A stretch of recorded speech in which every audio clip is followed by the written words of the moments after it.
नमस्कार दोस्तों। एक दिन मैं अचानक अपनी बच्ची के स्कूल गई और क्लास में जाकर पता चला वो वहाँ मौजूद नहीं है। फिर एक बच्चे ने बताया वो फला फला रूम में किसी के साथ है। मैंने जैसे ही उस कमरे का दरवाज़ा खोला तो अपनी बेटी को ऐसी हालत में देखकर मेरे पैरों तले ज़मीन खिसक गई, क्योंकि वो मेरी बेटी स्कूल जाती थी, पढ़ाई में होशियार, खेलों और बाकी कामों में भी बहुत अच्छी थी। हर टीचर की नज़र में हीरा थी और हर काम को करने से पहले पहल करती थी। खानदान में भी सब उसे बुद्धिमान और समझदार कहते थे। लेकिन अब मैं अक्सर इसे लेकर परेशान रहने लगी थी, क्योंकि अब वो अचानक ही ना जाने क्यों ऐसी किसी भी काम पर ध्यान नहीं दे रही थी। पढ़ने को बोलो तो रोने लगती थी। उसके बदलते बदलते से व्यवहार को मैं पिछले 2 हफ्ते से नोट कर रही थी। आज भी वो स्कूल से आकर सीधा कमरे में जाकर सो गई। मैं कमरे में गई तो हैरान हो गई, क्योंकि वह स्कूल से आकर बिना कपड़े बदले कभी नहीं सोती थी। लेकिन फिर मैंने सोचा शायद थक गई होगी, इसलिए आते ही सो गई। खैर शाम हुई और फिर मैं किचन में आ गई और रात के खाने की तैयारी शुरू कर दी। खाना बनाते बनाते 3 घंटे लगे। इस बीच मैंने मानसी को दोबारा पुकारा, लेकिन वह नहीं उठी, जिसे देखकर अब की बार मुझे बहुत गुस्सा आया। तो मैं खाना मेज पर रखकर कमरे में गई और लाइट ऑन करके मैंने उसे सख्ती से पुकारा, मानसी उठ जाओ, बेटी बहुत सो लिया तुमने, 1 मिनट है तुम्हारे पास, नहीं आई तो मैं बुरे तरीके से पेश आऊँगी, तुम्हारे नखरे ख़त्म ही नहीं हो रहे। शायद वह मेरे गुस्से से डर गई थी और तभी फ़ौरन बेड से झट से उतर गई। मैंने उसे गौर से देखा तो उसके हाथ काँप रहे थे। मुझे शर्मिंदगी हुई, छोटी सी बच्ची को इतनी सख्ती से डांट दिया। मैं उसके पास आई और खड़े खड़े ही बोली, मेरी आवाज़ धीमी थी, मानसी बेटा फ्रेश हो जाओ, खाना खाकर होमवर्क भी तो करना है। मेरी बेटी को मैंने प्यार से पुचकारते हुए उसे अपने साथ लगाकर कहा, लेकिन वह मुझसे अलग होने की बजाय मेरे सीने में अपना चेहरा छुपा गई। ऐसा देखकर मैं शॉक्ड रह गई थी। वह ऐसा बर्ताव क्यों कर रही है? शायद मैंने कुछ ज़्यादा ही गुस्सा कर दिया, इसलिए मुझे माफ़ कर दो मेरी बेटी, मुझे ख्याल करना चाहिए था, आइंदा ऐसा नहीं होगा, चलो फ्रेश हो जाओ। फिर मम्मी अपने हाथ से खाना खिलाएगी अपनी बेटी को। मानसी को खुद से अलग करते हुए मैं बोली और उसे ज़बरदस्ती वॉशरूम भेज दिया और खुद किचन में आ गई। किचन में आकर मैंने खाना मेज पर रखा और बेटी को इंतज़ार करने लगी। 10 मिनट गुजरे तो मैंने उसे आवाज़ दी, बेटा आ जाओ खाना खाएंगे, लेकिन कोई जवाब नहीं आया। मैंने सोचा शायद कपड़े बदल रही होगी। मैंने खाना प्लेट में डाला और घड़ी में वक्त देखा। पास पड़ा मोबाइल उठाकर मैं इस्तेमाल करने लगी। आधा घंटा गुजर गया, लेकिन वह ना आई। अब की बार मैं खुद उठकर कमरे में गई और वॉशरूम का दरवाज़ा खोला। वह सामने ही खड़ी थी। मेरा सर एकदम चकरा गया। वह अपने नाखूनों से अपने हाथ और अपने चेहरे को नोच रही थी, साथ ही साथ अपने कपड़े भी गीले किए जा रही थी। मैं आगे बढ़ी और उसे नल से दूर करके नल बंद कर दिया। यह क्या किया तुमने? सारे कपड़े गीले क्यों कर दिए? मुझे दोबारा गुस्सा आने लगा था, लेकिन मैं गुस्से को छुपाकर खड़ी उससे सवाल कर रही थी। मुझे देखकर मेरी बेटी का रंग फीका पड़ गया। कुछ नहीं किया मम्मी, जैसे उसे कोई चोरी पकड़े जाने का डर। मानसी अपना हाल देखा तुमने, क्या कर लिया है? बाजू से पकड़कर मैं उसे कमरे में लाई। वह बोली, मम्मी मुझे गर्मी लग रही थी। पागल लड़की, मौसम देखो, सर्दियाँ आ चुकी हैं और तुम्हें गर्मी लग रही है। बेटा क्यों सता रही हो इतना मुझे? मैं तंग आती हुई बोली। मम्मी माफ़ कर दो मुझे, प्लीज़ गुस्सा मत हो। रोते हुए वह मेरे दुपट्टे को थामती हुई बोली। मैंने भी उसे प्यार से देख और फिर उसके कपड़े बदलवा कर बाहर ले आई। खुद खाना खिलाया और फिर उसे बेमुश्किल होमवर्क करवाया। वह किसी भी तरह का काम नहीं करना चाहती थी। पहला फुसलाकर मैंने उसका काम करवाया, फिर मैंने उसके लिए टीवी लगा दिया और थोड़ी देर बाद मैं किचन में सारा काम करके आंगन में आई और उसे सोने को कहा। वह तो जैसे कमरे में जाने को तैयार बैठी थी। मेरे कहने पर वह फ़ौरन कमरे की तरफ भाग गई। मैं काफ़ी हैरान हुई। अक्सर तो उसे टीवी के सामने से उठाने के लिए कई बार कहना पड़ता था, लेकिन आज वह पहली बार में ही उठकर चली गई। मैं भी दिन भर की थकान से फ्री होकर कमरे में आकर लेट गई। रात को न जाने कौन सा पहर था कि मेरी बेटी अचानक मम्मी मम्मी चीखती हुई उठ गई। मैं भी अचानक हड़बड़ाती हुई उठी। मैंने लाइट ऑन की तो उसका चेहरा पसीनों से भीगा हुआ था। मेरी बच्ची क्या हुआ है? मैं यहीं हूँ, मैं उसे अपने साथ लगाए हुए बोली। वह धीरे धीरे काँप रही थी। क्या हुआ है? कोई बुरा ख्वाब देखा है क्या? मेरे पूछने पर उसने सिर हिलाया, लेकिन उसके चेहरे पर मुझे अजीब तरह की बेचैनी नजर आई, जैसे वह कुछ कहना चाहती हो लेकिन कह ना पा रही हो। मैं पूछती तो बताती भी नहीं थी। अब मैं इसे लेकर परेशान रहने लगी थी। कोई बात नहीं, तुम तो बहादुर हो, डरते नहीं हैं, चलो सो जाओ। शाबाश, उसे अपने साथ लिटाती हुई मैं बोली। थोड़ी ही देर में वह गहरी नींद में सो चुकी थी। फिर उसे सुकून से सोता देख मैं भी लाइट बंद करके सो गई। सुबह उसे स्कूल के लिए उठाया तो वह स्कूल जाने के लिए जिद करने लगी। मुझे अब पढ़ना नहीं है, मैं घर में रहूँगी, आपके साथ काम करूँगी। मैं उसकी बातें सुनकर दंग रह गई। कहाँ वह पढ़ाई की माला जपती रहती थी और अब ना पढ़ने के लिए कहना, यह सब अजीब हरकतें मुझे परेशान करने लगी थी। डांट डपट कर मैंने उसे तैयार किया और उसे स्कूल भेज दिया। सुबह उसे स्कूल में वैन ले जाती थी और दोपहर में वही छोड़ने आती थी। फिर दोपहर में वह जब स्कूल से आई तो दरवाज़ा बजा। मैं तुरंत बाहर आ गई और मैंने दरवाज़ा खोला। मेरी बेटी थकी थकी सी थी। वो नमस्ते करके चुपचाप अंदर दाखिल हो गई। मैंने नमस्ते का जवाब दिया और आंगन में आ गई। वो भी सहन में बिछी चारपाई के कोने पर बैठ गई। मैंने उसे गौर से देखा मगर मुझे वो कोई खोई खोई सी लगी। मानसी, क्या बात है, ऐसे क्यों बैठी हो? कुछ नहीं मम्मी, मैं तो बस वैसे ही। एकदम से वह बौखलाकर बोली। उसका चेहरा मारे खौफ के बहुत हद तक सफ़ेद हो गया था। एक पल के लिए मुझे भी खौफ सा महसूस हुआ। उसके हाथ पकड़कर मैंने उसे अपने पास बिठाया। क्या बात है, इस तरह से क्यों डर रही हो? स्कूल में किसी से झगड़ा हुआ है क्या? नहीं नहीं, मैं क्यों झगड़ा करूँगी भला? हर बार वो यही बोलती थी और फिर उठकर अंदर कमरे में भाग गई। मुझे शक हुआ कि वह मुझसे झूठ बोल रही है, लेकिन फ़िलहाल के लिए मैंने बातें को इतना अच्छा नहीं समझा। अगले दिन मानसी अपनी कलर बुक लेकर गई। मैंने पूछा कि आज तो इसका पीरियड नहीं है बल्कि शनिवार को होगा, तो वो बहाना बनाती हुई बोली, नहीं मम्मी, पीरियड आज ही है, कलर बुक की चेकिंग है।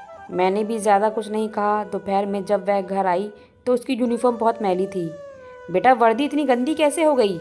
घुटनों पर लगी मिट्टी, चेहरे पर लगी गर्द देखकर मैंने पूछा। मम्मी, मैं गिर गई थी, मैं बहुत परेशान हुई।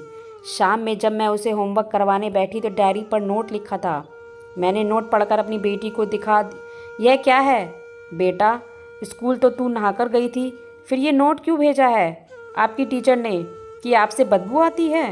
वह मुझे नहीं पता मम्मी, मानसी एकदम से स्कूल बैग फेंकते हुए बोली।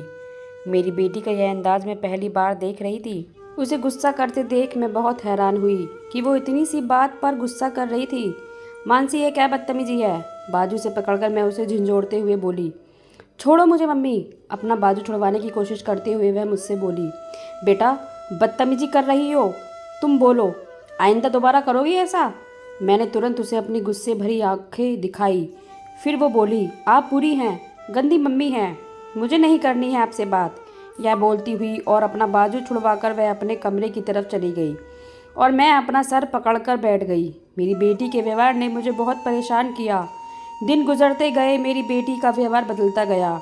इधर स्कूल से भी रोज़ नोट आता कि बच्ची को नहला कर भेजा करो, बहुत बदबू आती है। मैं पहले तो यही समझती रही कि शायद उम्र के साथ साथ मेरी बेटी में बदलाव आ रहा है। उसका अचानक से गुस्सा करना, चिड़चिड़ा हो जाना, वक्त पर खाना ना खाना, सारा दिन खामोश रहना, स्कूल से आते ही उसका थकान का बहाना बनाकर सो जाना, यह सब मुझे नॉर्मल लग रहा था। मैं अभी भी उसकी बढ़ती उम्र का ख्याल करते हुए उसकी हर बात नज़रअंदाज करती रही। एक दिन वह स्कूल से आई और सीधा किचन में गई। मैं सहन में खड़ी हुई फ़ोन पर बात कर रही थी। मैंने उसे किचन से निकलकर कमरे में जाते देखा। फ़ोन कट करते ही मैं कमरे में उसके पीछे आई तो जो चीज़ मैंने देखी, मेरे पैरों तले ज़मीन निकल गई। वह जो भी कर रही थी, मुझे ऐसा लगा जैसे वह खुद के साथ कुछ करने लगी। मैंने आगे बढ़कर उसके हाथ से छुरी लेकर दूर फेंक दी। यह क्या हरकत है, क्या कर रही थी? तो फटी हुई बेडशीट को देखकर मैंने पूछा। कुछ नहीं कर रही थी। आंखें उठाकर उसने मुझे देखा, कहा। उसकी सुर्ख होती आंखें देखकर मुझे खौफ आया। मैं डर कर 2 कदम पीछे को हो गई, लेकिन फिर हिम्मत करके मैं उसके पास बैठ गई। अब मुझे अपने पास खतरे की घंटियाँ बजती नज़र महसूस हो रही थी। मानसी बेटा, मुझे बताओ क्या बात है? किसी ने कुछ कहा क्या? स्कूल में किसी मिस ने डांटा है या टेस्ट नहीं अच्छा हुआ? कुछ नहीं हुआ मम्मी, आप जाइए, आप काम कीजिए अपना, मैं कपड़े बदल लूँ। वह इतना बोली और वॉशरूम में खुद को बंद कर लिया। उसके अंदाज पर मैं ठंडी सांस भरकर रह गई और बाहर आ गई। इस लड़की का कुछ नहीं हो सकता, भगवान जाने क्या मसला है इसके साथ। खुद से बड़बड़ाती हुई मैं किचन में आ गई। लेकिन ऐसी क्या बात हुई थी जो ये ऐसा कदम उठाने की सोच रही थी? या फिर जानबूझकर। बस मुझे तंग करने के लिए इसने बेडशीट काट दी थी। काम से फारिग होकर मैं अपनी बेटी को पढ़ाने बैठ गई। आज फिर नोट लिखा आया था, कृपया अपनी बेटी को नहलाकर भेजा करें। मैं हैरान थी, इतना समझाने के बाद भी मेरी बेटी क्यों रोज़ नहाकर नहीं जाती। फिर मैं मानसी से सख्ती से पूछा। उसकी आंखों में खौफ का साया लहराता नजर आया। लड़खड़ाती जुबान के साथ वह मुश्किल से बोली, मम्मी मैं रोज़ नहाकर जाती हूँ। रोज़ का कहा गया जुमला इसने आज फिर से दोहराया। अच्छा तो फिर यह नोट क्यों आया है? मुझे नहीं मालूम, वह नाक चढ़ाती और नॉर्मल बनने की कोशिश करती हुई बोली। अभी और भी कुछ पूछती तो मेरा फ़ोन बज गया था। बेटी का बैग समेटकर मैं फ़ोन सुनने चली गई। फ़ोन पर बात करते करते मेरे दिमाग से ही निकल गया कि मुझे अपनी बेटी से बात करनी है। तभी दरवाजे की बेल बजी। मानसी दरवाज़ा खोलो, देखो बाहर कौन है। मैंने किचन में खड़े उसे आवाज़ दी, लेकिन वह नहीं उठी। मैं बाहर आई और उसे सख्त नज़रों से देखा। कब से बोल रही हूँ कि दरवाज़ा खोलो, सुनती क्यों नहीं हो तुम? उसे सख्ती से बोलकर मैं दरवाज़ा खोलने चली गई। दरवाज़ा खोला तो सामने मेरा पति खड़ा था। अरे आप? अचानक मुस्कुराकर मैंने उन्हें देखकर पूछा तो वह हंस दिए। हाँ मैंने सोचा कि छुट्टी मिली है तो अपनी बेटी और पत्नी से मिल लूँ। मानसी देखो कौन आया है, बाहर आओ। मैंने आंगन में खड़े खड़े आवाज़ लगाई और अपने पति से सामान लेकर चारपाई पर रख दिया। मानसी बेटी, मैंने दोबारा से पुकारा, लेकिन वह नहीं आई। रहने दो, मैं खुद चला जाता हूँ, कार्टून देख रही होगी। मुझे दोबारा आवाज़ देता देख मेरे पति ने मुझे रोक दिया और खुद अंदर चले गए। मैं भी उनके पीछे पीछे अंदर कमरे में पहुँच गई तो वह अपने पिता के सीने से लिपटकर धीमे धीमे शब्दों में जवाब दे रही थी। मेरे पति ने आंखों के इशारे से बेटी के बूढ़ का पूछा तो मैं हंस दी। कुछ नहीं, बस डांट दिया है आज मैंने इसे, इसलिए मुंह बनाकर बैठी है। मेरे पति ने मुझे सख्त नज़रों से देखा। मैं नज़रें चुराते हुए किचन में चली आई। मैं सुन सकती थी वो इसे मनाने की कोशिश कर रहे थे। वो उस जगह का नाम ले रहे थे। वो हर उस चीज़ को बोल रहे थे जो मेरी बेटी को पसंद थी। मैं यह भी सुन रही थी कि वह हर चीज़ पर जवाब देती जा रही थी। थोड़ी देर बाद वह उसे साथ लेकर बाहर आए और उसे कुर्सी पर बैठा दिया। खाना लग चुका था। खाना खामोशी से खाया गया। खाने के दौरान बोलने वाली मेरी बेटी खामोशी से खाना खा रही थी। मैं इस चीज़ की काफ़ी हद तक आदी हो चुकी थी, इसलिए आराम से बैठी खाना खाती रही। लेकिन मेरा पति सारा वक्त मेरी बेटी को ही देखता रहा। रात हुई तो मानसी को सुलाकर मैं बाहर आंगन में आकर बैठ गई। मैं अभी बैठी ही थी कि वो भी आकर बैठ गए और किसी गहरी सोच में डूब गए। उन्होंने इसका चेहरा देखकर पूछा, तुमने मानसी को देखा? वह बदली बदली लगी, खामोश, हर चीज़ से अनजान थी। आप यूं ही परेशान हो रहे हैं, ऐसी कोई बात नहीं। दरअसल अब वह बड़ी हो रही है, इसलिए उसमें कुछ बदलाव आ रहे हैं जो हमें ज़्यादा महसूस हो रहे हैं। मैंने अपने पति को समझाने के अंदाज में कहा, लेकिन वह मुझे संतुष्ट नहीं लगे। फिर भी तुम बात करो उससे, कोई मसला है तो बताए हमें। अच्छा ठीक है, मैं पूछ लूँगी, पति को तसल्ली देकर मैं बोली। लेकिन हकीकत में मैं खुद अंदर से बहुत परेशान थी।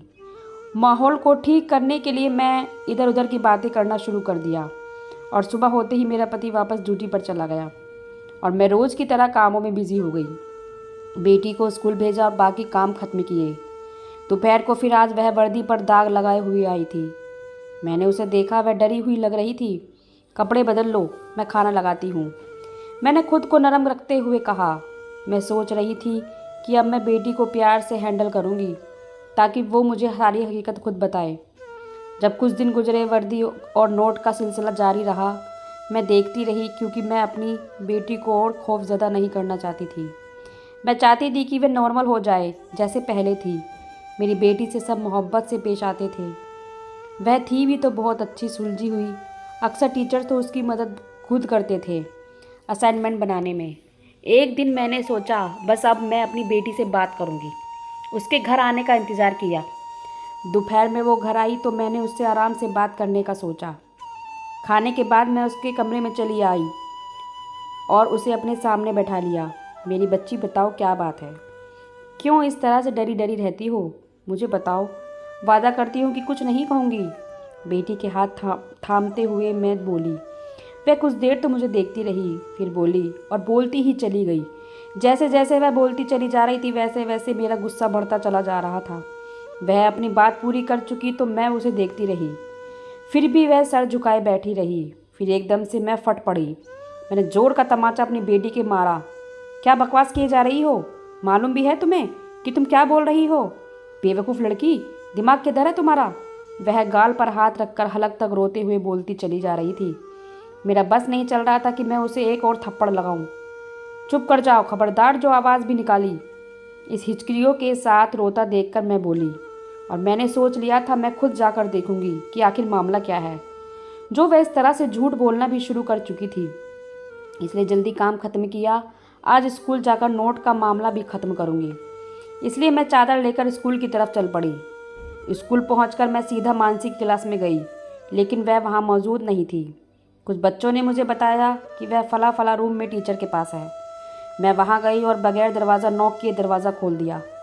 दरवाज़ा खोलते ही जो मंजर मेरी आंखों के सामने था, उसने तो मुझे अंदर तक हिला दिया था, मानो जैसे पूरा आसमान मेरे सर पर आ गिरा हो। वो टीचर मेरी बच्ची के साथ गलत हरकत कर रहा था। मेरी बेटी के बाजू उसकी गिरफ्त में थे। मेरे अचानक अंदर आने पर वह एकदम बौखलाकर दूर हो गया। वह एक दरिंदा टीचर था। मैंने अपनी बच्ची को उसके चंगुल से छुड़ाया और अपने साथ लगाया, उसे चूमा। मैंने महसूस किया कि आज भी उससे वही बदबू आ रही थी, उन्हीं दागों को जो मैं देखती थी। अपनी बेटी को अपने पीछे करते हुए मैंने उस शख्स को जोरदार तमाचा मारा। मेरे चीखने से और ऊंचा बोलने से सारे टीचर इकट्ठे हो गए। उसी वक्त सारे टीचर ने इकट्ठा होकर उसे बहुत मारा और उसे पकड़कर जेल भिजवा दिया। मैं अपनी बेटी के सामने बैठ गई और उसे गले लगाया। वो कांप रही थी, रो भी रही थी, मैं भी रो रही थी। फिर मैंने उसे खुद से अलग करते हुए उसकी वर्दी देखी। मेरी बच्ची, समझदार बच्ची। मैं उसका चेहरा चादर से साफ करती हुई बोली, यह सब्जी और रंग तुम खुद गिराती थी ना वर्दी पर? मैं रोती हुई पूछ रही थी उससे। जी मम्मी, मैं ही गिराती थी, ताकि मैं उसे अच्छी ना लगूं, बल्कि गंदी लगूं और वो मेरे पास ना आ सके। मैं डरती थी मम्मी। मैं उनसे कहती थी प्लीज़ मुझे छोड़ दो, लेकिन वह मुझे धमकाया करते थे कि अगर मैंने किसी को बताया तो वह मुझे मार देंगे। मम्मी, वह कहते थे मैं गंदी हूँ, मुझसे बदबू आती है। वह मुझे यहाँ हाथ लगाते थे। कंधों को छूकर वह मुझसे बोली। मैंने जब उनके पास आने को मना किया तो उन्होंने मुझे यहाँ मारा। गाल पर हाथ रखकर वह हिचकियों के साथ बोली, मम्मी प्लीज़ मुझे बचा लो, मुझे यहाँ नहीं रहना, मुझे नहीं पढ़ना यहाँ। यह सब बोलते ही वह खामोश हो गई। मैंने उसका चेहरा थपथपाया तो पता चला वह बेहोश हो गई। बेटी को करीब के अस्पताल में ले गई। वहाँ पता चला कि बेटी खौफ की वजह से बेहोश हो गई है। यह सब सुनते ही मैं रोने लगी और जल्दी से अपने पति को फ़ोन किया। सब कुछ बता दिया पति को। पति जब वापस आए तो अपनी जान से प्यारी बेटी को ऐसी हालत में देखकर उनकी कमर टूट चुकी थी। मैं शर्मिंदा होकर अलग बैठी थी। यह सब मेरी गलती थी, वरना मेरी बेटी ने तो मुझे बार बार सच बताने की कोशिश की थी। मैं कैसे ना समझ सकी थी उसकी वह हालत। मैं बस यही सोचती थी। अब मेरी बेटी का पढ़ाई से दिल भर गया था। सिर्फ मेरी ही बेटी नहीं, ना जाने कितनी बेटियों के साथ उसने ऐसा किया होगा, जिसकी वजह से आज मेरी बेटी भी उसकी हवस का शिकार हो चुकी थी। उसके बाद वह वक्त से पहले ही बड़ी हो गई थी। अब वह कोई शरारत नहीं करती थी, खामोश रहती थी, बड़ी गहरी बातें करने लगी थी। हमने दूसरे स्कूल में उसका एडमिशन करवा दिया था, लेकिन मेरी बेटी की मासूमियत अब वापस नहीं आ सकती थी। मेरा पति भी अब मुझसे दूर दूर रहने लगा था। उनको इन सब में मेरी ही गलती लगती थी। वह गलत भी नहीं थे, उसमें वाकई मेरी ही गलती थी, मेरी ही लापरवाही का नतीजा था। मुझे अपनी बेटी का ख्याल रखना चाहिए था, लेकिन मैंने अब अपनी सारी तवज्जो अपनी बेटी पर लगा दी थी, जिसकी वजह से हमारी ज़िंदगी में काला तूफान लिख दिया गया। आज भी वह शख्स जेल में अपने किए की सज़ा भुगत रहा है। तो दोस्तों, हमें सबसे ज़्यादा अपने बच्चों के करीब रहना चाहिए, इनका दोस्त बनकर रहना चाहिए। उनको सिखाना चाहिए कि कभी कोई छोटी सी भी हरकत हो वो तुम्हें आकर बताए।